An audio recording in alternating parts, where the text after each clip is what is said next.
Well, good afternoon. It's been a great weekend. Beautiful weather, crisp mornings, still hot during the day, when you're doing a bit of work, but very good nevertheless. It's been a good week too. One of the things that I'm going to show you shortly is planting, as I call it, planting some fence posts. And when you do a fence, it's really imperative that you do either end, so you can get your levels and make everything correspond with the contours of the ground. So I've done a little bit of work on getting these huge posts transformed into something a little bit prettier, and that was on yesterday's video. From now on, I'll be doing a lot more in-depth videos rather than, hey, this is what I did and there's no process involved. So today we did a little bit more on that and showed you, which you'll see shortly. I'm showing you how I did that from pretty much woe to go when I planted them. I was doing it on my own, and then my son Liam, who has autism, was wandering around and felt the need to come up and help me out with it. So when I was wearing a respirator, as you'll see shortly, pouring out the concrete, the cement dust, I had a respirator on because I was like this far away from it. Liam was 5.5 feet away from it. He didn't have one on, but he enjoys doing that sort of stuff, but just in short bursts. Then he sat down on a chair and watched me do the rest of it. So you'll probably see him off to the side, sitting on a chair, looking on with great interest. But it's good to have him out there helping me because he takes in everything. It was really good to do something unusual this week that I've been really looking forward to, and that's going for a ride in an electric car. I've been in a few of them before, pretty much probably more hybrid cars. You drive around Toyota Camrys and they're hybrid and they're just really bland, boring, horrible things, I think anyway. The technology is good, but it's just like driving a fridge or something. I've been in Toyota Priuses in Tokyo, and they seem pretty space age. They've got a lot of room, put all your bags in there, really good as taxis. But this week, went for a ride in my friend Jason's Tesla Model 3 Performance. Oh my goodness, I have never been in anything that fast. And a lot of people say, oh yeah, it's fast, but it's not that fast. It is fast because there's no sound associated with it. I might put in a little clip of when we were just driving around the street, but it doesn't really show the true nature of how fast it accelerates. It really, I think Jason was saying that your brain is kind of telling you that there's something wrong here, that you're going that fast in that short amount of time. I don't think their top speed is anything, too dramatic, but the actual speed from 0 to whatever is unmatched. So that has made me think completely differently about what car I will buy in the future. Even if I just have to get rid of a few extra cars and wait until 2023 when the Model 2 comes out, or when other things hit the market, possibly from Honda, possibly from other automakers as well.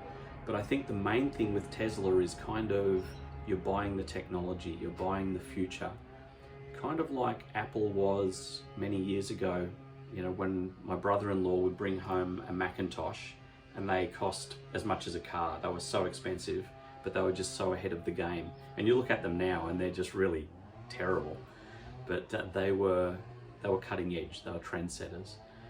And I was watching a guy this week talking about why he bought a Tesla on YouTube, and he was basically saying it's important to stay relevant. And that really struck a chord with me because I've been in the same job now since 2006. I've had the same haircut since 1995 or whatever. Sometimes you just need to step things up a bit. I've known a lot of people who are early adopters, and I definitely don't want to be one of those. because, you know, I don't have the millions of dollars to back that up. But I've just jumped into the Apple ecosystem again, and I've noticed how good it is. And I'm not saying that it's way better than anything else. I'm just saying that it's a whole system that tends to make sense if you've got all of it. Very similar with Tesla. Getting into it, it was just like sitting in a lounge chair with the latest iPad in front of you. And that iPad tends to go from 0 to 100 in 3 seconds or whatever it was. And the 3 seconds thing that didn't faze me. It was just how effortlessly it did it. I'm not a fast driver at all. You know, I know that if I had a car that did 0 to 100 in 3 seconds, I'd lose my license in 3 seconds as well. But I just like the technology of it. So yeah, that's something to think about in the future.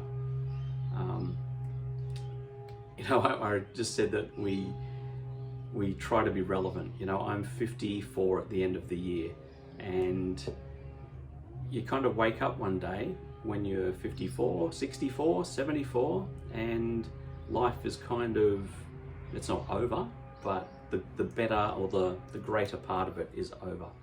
So it'll be a good opportunity, I think, in the future to get involved in future type things like electric cars. Just sitting in that car and going for a drive in it for 20 minutes or so cemented my belief that that is certainly the way of the future. Will we have petrol cars, you know, 10 years in the future? Of course we will. There will be a changeover, but I think in other countries in the world, particularly the United States and China, EVs are really embedded within the culture. Here, a little bit slower, but I think that will change in the future as well. So more on that to come in the future. I think we're going to do a special video in that Tesla, doing some really unusual, spooky sort of things, and when you see it, you'll understand what we're talking about. But have a look at the posts that I put in. I know that I'm a fair way back, or a fair way away from the camera. Stick with me on this journey, as I've always said. I'll be doing more videos and they'll be a little bit closer to the action. But I just wanted to show in the video that you'll see shortly of how big that post is. So if I just showed you, you know, right up close, you could see what tools I was using and everything, but you couldn't see the proportions of how big this thing was. And getting it in and out of that post hole to get the right depth, that was hard within itself when you're doing it on your own. So it's good to get those posts in. I'm going to be building more posts this week, the decorative component of it, so I'll make sure that I video the process on doing that as well. So sit back and have a look and a laugh at me putting in concrete and setting a post, or 2 posts actually. And we'll see you on the next one. Bye for now.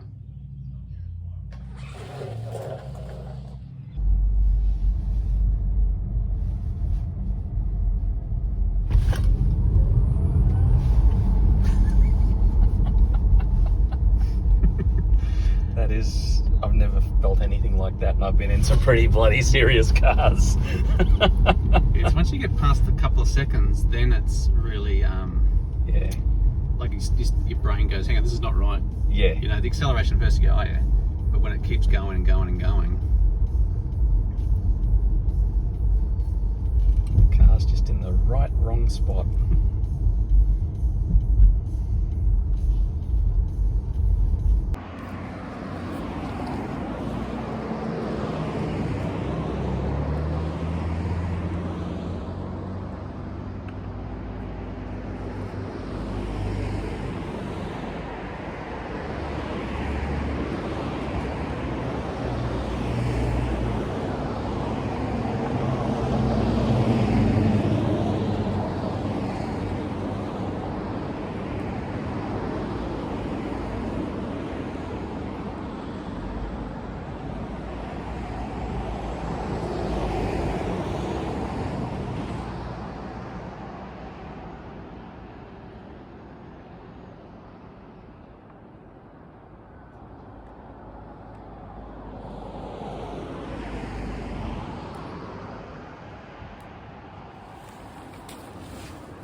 vibrating it a bit to get rid of any voids.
Best thing ever.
No match for this.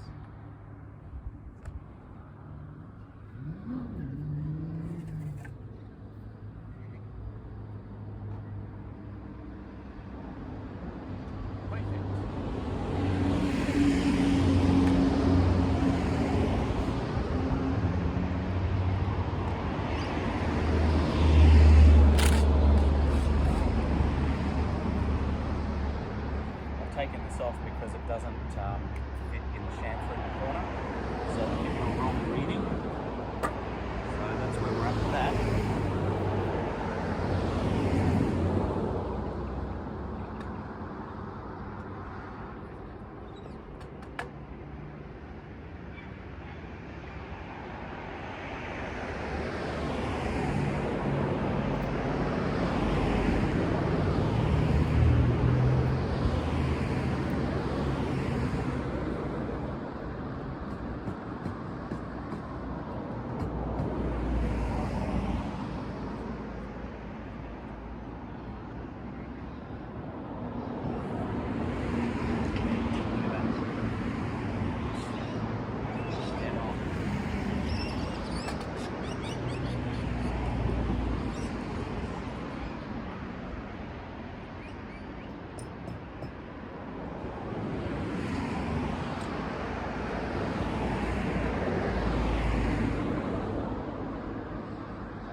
Okay, now we play the waiting game. We'll do another one.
Okay, so I've concreted this in already because you've already seen that process. So I'm just leveling it all up and putting the pipes on to make it dry nice and straight.